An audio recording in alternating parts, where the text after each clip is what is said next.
So Suicide Squad Kills the Justice League has been getting dragged through the mud as of recently, and for some pretty good justifiable reasons too. Whether it's questionable story decisions or lackluster gameplay mechanics, this game has been in production since 2016, and with how the industry has changed so much, and some parts negatively, I'm going to take it upon myself to see exactly what went wrong with this game through creative decisions and gameplay style. So without further ado, I hope you guys like this video, and let's get right into it.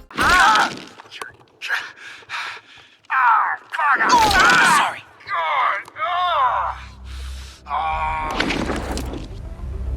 Hey, Metropolis. Do you like live executions? Well, don't touch that dial, or I'll break your fingers.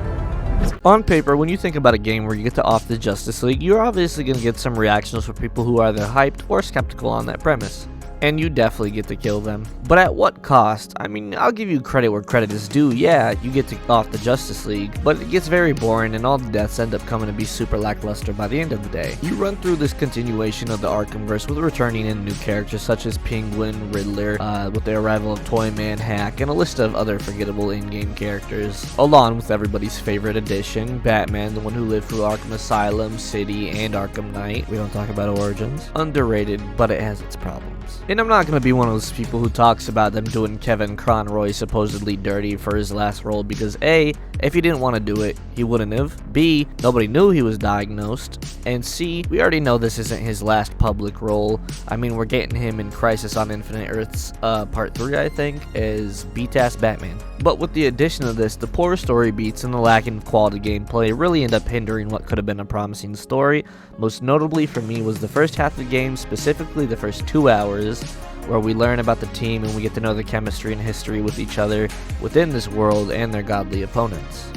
And I believed it to be quite enjoyable, but the further I progressed, it became quite dull, and a personal nitpick for me was the watered down multiversal aspects that we've been seeing prevalent in all types of media within the last years. And saving time and not sounding like a broken record, at the end of the game just leaves you killing 1 out of 13 brainiacs you're tasked with taking down, so the game truly doesn't end. Which in hindsight, I guess it makes sense because it's a live service game, it's supposed to continue, make you come back and all this, but ultimately I feel like it just fails in that category. So yeah, intriguing to say the least, I guess. The lack of diversity in this game when it comes to enemy and mission varieties is really weak in that category. I mean, just feels like an early 2000s game, and there are some pretty good 2000s games. The only way I can really explain this is by saying that the gameplay you see in the background is literally the entire game minus some boss fights. You get a couple of variety picks, whether it's rescuing hostages, data retrieval, clearing mass amounts of enemies. Oh, and you get to do payload missions, eliminating the same dull flying purple people eaters. Oh my god. And oftentimes I ended up just also using the same weapons during the entire length of the game because early on I ended up getting some legendary and epic gear sets.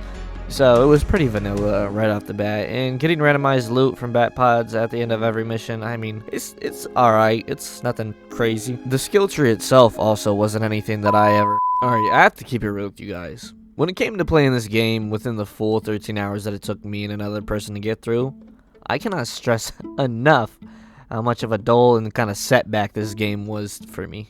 Like, I didn't even fully mess or complete things such as a ton of side missions or fully progressing my characters, because when it boils it down, the game was such a rough run through in the story. I just wanted to drop it as quick as I could because it was really lifeless. And I did drop it right after I beat it. So I'm not going to speak on aspects that I didn't even fully delve deep into, because at the end of the day, it's very evident how the game feels in just 2 hours of playing it. And speaking on this game, knowing how it's supposed to be a live service game, it just seems like it's going to walk the path of Marvel's Avengers, you know, additional characters here and there with story updates along the way until the game eventually fizzles out, you know, into its final days where it's getting no profit, and then it's just going to cue to shut down. And if they just so happen to prove me wrong, you know what, I'll eat my words on it, but, like, that's just how I'm ultimately feeling about it at the moment. I do think where this game could have saved itself was at least gaining an identity for itself. It seems it kind of wants to imitate the practices of modern day gaming as a service, with trying to get its foot through the door with previous universes and iterations like Arkhamverse, but ultimately it just kind of delivers a rough game on arrival, you know? And now I don't like bashing things on my channel. Trust me, it's weird. I don't fully like it. But I'm not gonna sit here and play some false sense of enjoyment for this game. I do like bad games. I mean, shit. Subjectively, Gotham Knights. I like that. I like the story of Marvel's Avengers. I play over 1,000 hours on DC Universe. And sure, you know, has its jokes here and there that got me to crack up, and other times I was like, okay, it's kind of weird. But when your boss fights feel really unenjoyable, your gameplay is sleepy and the same basically, there's really no picking it up from that with a couple characters and multiverse story continuations. And who knows after that, you know? I do, however, think that WB could learn from this game and what its reception means for the company who gave us one of the best trilogies in gaming history, i.e. the Arkhamverse. But time will tell if they listen or not, and, you know, just gotta be vocal with it. But at the end of the day, I don't even know what kind of video this really was, like a review or a disappointed fan venting with the frustration of an IP, yada yada. So, I'll leave this short video with a couple of moments that I liked from the game, and a cameo that I ended up getting from Kevin Conroy for our birthday a couple years ago, just to end it on a good note. So, without further ado, hope you guys enjoyed whatever this was, and I'll see you in the next one. This is Batman, calling you from Wayne Manor. This is a call out for Hunter Piqueos. Hunter, I need you and the Dark Craig to go on a special mission. You have to discover why the Joker is amassing so much nerve toxin. Be careful. He's an evil man. And remember, I am vengeance. I am the Knight. I am Batman. And Hunter. And Craig. Batman's got your back. Where the hell did Boomerang go? Don't worry. He always comes back. You should listen to the Section 8 here. You are gonna get creamed. And you're in for a world of...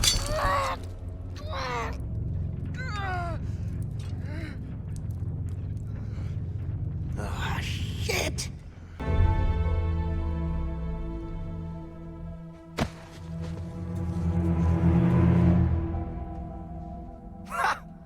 Would you look at that? He did have a heart. Catch! Oh, yuck! How about a team up?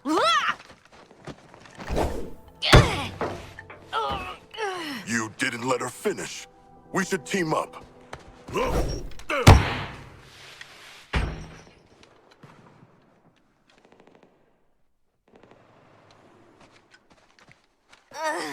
Wait. What am I holding on to? I swear I am going to kill all of you. Sweetie, cool those jets. Just take a deep, calming breath, all right? Mama will get us out of this can.